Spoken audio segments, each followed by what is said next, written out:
Good morning students. जैसा कि आज का जो चैप्टर है आपका बायोलॉजी का chapter 2 sexual reproduction in flowering plants है ना। Sexual reproduction in flowering plants. अब इसमें जो टॉपिक है आपका पढ़ने के लिए आज का वो है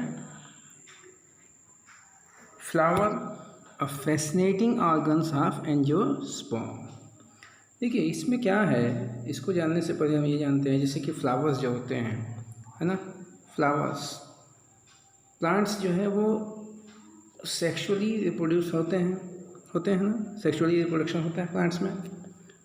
ठीक, फ्लावर्स जो होते हैं वो क्या होते हैं, वो देखने में एंजॉय करने के लिए हम यूज़ करते हैं, परफ्यूम बनाने के लिए हम यूज़ करते हैं, like this type of things we are using है ना, टू अट्रैक्ट समथिंग है ना। इनके जो कलर्स होते हैं वो हमें अट्रैक्ट करते हैं है ना।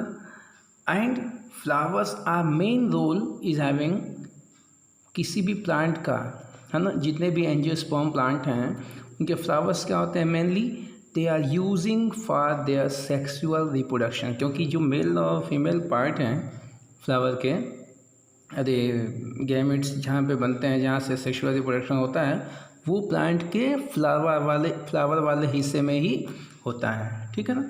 तो इस तरीके से जितने भी फ्लावरिंग प्लांट्स होते हैं वो सेक्सुअल रिप्रोडक्शन शो करते हैं। ठीक है।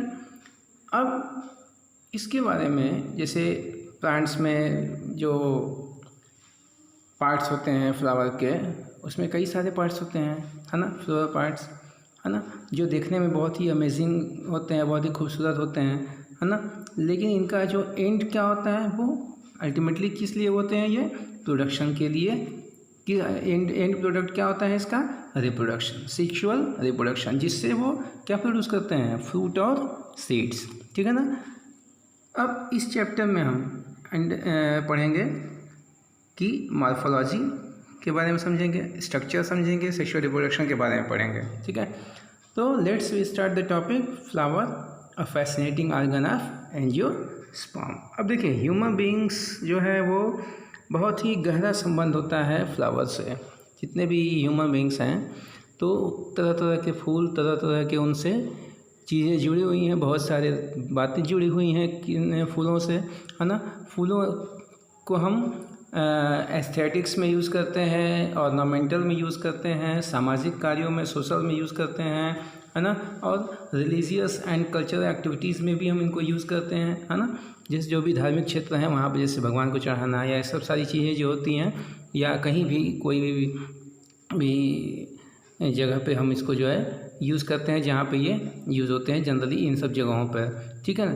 अब ये जो है ये कई सारी चीज़ों के सिंबल्स के तौर पर भी यूज़ किए जाते हैं। जैसे ह्यूमन की फीलिंग्स हैं है ना, कई सारी फीलिंग्स को ये दर्शाते हैं है ना। जैसे मान लीजिए कि लव है, अफेक्शन है ना, हैप्पीनेस को दर्शाते हैं। जैसे खुशी का माहौल है तो वहाँ पे हम किस फ्लावर को रखते हैं, कौन सा कलर हम फ्लावर रखते हैं है ना। इसमें जो है सारी चीज़ें, ग्रीफ अगर है तो वहाँ पे हम क्या कैसे फ्लावर रखते हैं, मॉर्निंग अगर है तो कैसे हम रखते हैं ना। तो ये सब सारी चीज़ों को जो है ये फीलिंग्स को फ्लावर्स के द्वारा हम दर्शाते हैं। ठीक है ना। लिस्ट है, list at least 5 flowers are ornamental value that are commonly cultivated at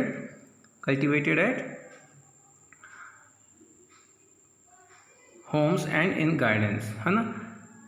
अब देखिए लिस्ट बनाने के लिए कहा गया है इसमें कि कैसे आप ऐसे 5 फ्लावर का लिस्ट बनाइए जिसमें ऐसा ऐसा है ना। होम्स में और गार्डन्स में हम लगाते हैं है ना ऐसे 5 flower.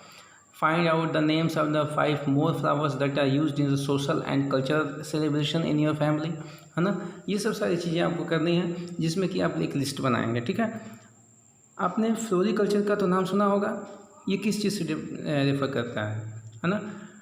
To a biologist flowers are morphological and embryological marvels and the site of sexual reproduction. ठीक है ना। देखिए बायोलॉजिस्ट के हिसाब से फ्लावर्स के मॉर्फोलॉजिकल और एम्ब्रियोलॉजिकल साइट्स हैं जो सेक्सुअल रिप्रोडक्शन के लिए बने होते हैं। ठीक है ना। अब देखिए इसमें जो आप देख रहे हैं कि एक फ्लावर का आप डायग्राम देख रहे हैं यहाँ पे। फ्लावर के डायग्राम में आप देख रहे हैं सबसे ऊपर, जैसे आपके फ्लावर के कई सारे पार्ट हैं, सेपल है, पेटल है ना, ओव्यूल है, ओवरी है, ओव्यूल अंदर आपके ओवरी में पड़े होते हैं, नेक्टिफेरस एरिया है ना, नेक्टिफेरस एरिया है, आपका फिलामेंट आप देख रहे हैं स्टेमन में, और एंथर देख रहे हैं, आप स्टिल में आप स्टिग्मा देख रहे हैं, स्टाइल देख रहे हैं, और ओवरी देख रहे हैं, ठीक है ना। तो ये सब क्या है, तो जैसे मान लीजिए कि जो कलरफुल रेंज है, कलरफुल पार्ट है फ्लावर का, जो कि पेटल, वो क्या होता है, वो अट्रैक्ट करता है। This is for the attraction to the insects, जैसे इंसेक्ट्स आके उस पर बैठते हैं और वो पॉलिनेशन में हेल्प करते हैं, तो अट्रैक्शन के लिए, या कोई भी ह्यूमन बींग्स का भी अट्रैक्शन होता है, तो अट्रैक्शन के तौर पर पेटल्स का काम होता है, पेटल्स अट्रैक्ट करते हैं, ठीक। इसके बाद आपका जो है सेपल्स है, वो सपोर्ट करता है, बस सारी चीज़ों को बात करके जितने भी पेटल्स है उसके द्वारा बाउंड होते हैं, ठीक है ना, सेपल्स। और बंच, जिसको कि हम कैलिक्स और कोरोला का ये बंच बना करके कैलिक्स और कोरोला उनको हम बोलते हैं, ठीक है ना। और उस तरीके से ओवरी में ओव्यूल्स होते हैं। अब देखिए ओवरी का जो पोर्शन है वो है सेक्सुअल रिप्रोडक्शन के लिए as a female part of the flower. उसके बाद जो आप स्टेमन देख रहे हैं जिसमें एंथर और स्टेमन फिलामेंट आपको जो दिखाई दे रहा है, एंथर और फिलामेंट, ये होता है जो एंथर में होते हैं पॉलन ग्रेन्स, है ना। तो ये सब सारी चीज़ें आप देख रहे हैं इस फ्लावर में। तो फैसिनेटिंग का मतलब होता है कि आकर्षण, है ना। हम फैसिनेटिंग आर्गन इसका कौन सा है, ये जो आर्गन्स आपको दिख रहे हैं अट्रैक्शन के लिए, है ना। जैसे सेपल, पेटल की जो बात करें मैंने की, कलरफुल पेटल्स होते हैं, और फ्लावर्स की जो सेंट है ना, सेंट है ना, खुशबू, वो भी फ्लावर्स के एक हिस्से में आती है जो किसी भी ऑर्गेनिज्म को अपनी तरफ अट्रैक्ट करती है, ठीक है ना। तो इस तरीके से आपको जो है ये टोटल जो होता है, this is your all about the fascinating of the organ angio flower, fascinating organ of angiosperm.